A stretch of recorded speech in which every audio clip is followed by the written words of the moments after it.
તારા ઘરે હું પૂજાતી હોય તો વિશ્વાસ રાખજે દીકરા. જો તારા દુશ્મનોને નમાવીને ના લાવું તો તારા ઘરમાં ચીકોતર નહીં કોક જ આકડ બેઠી એવું માનજે દીકરા.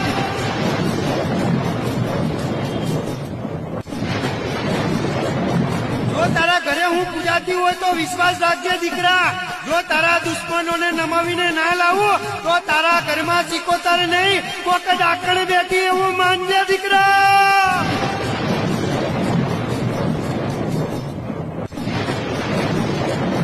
જો તારા ઘરે હું પૂજાતી હોય તો વિશ્વાસ રાખજે દીકરા. જો તારા દુશ્મનોને નમાવીને ના લાવું તો તારા ઘરમાં ચીકોતર નહીં કોક જ આકડ બેઠી એવું માનજે દીકરા.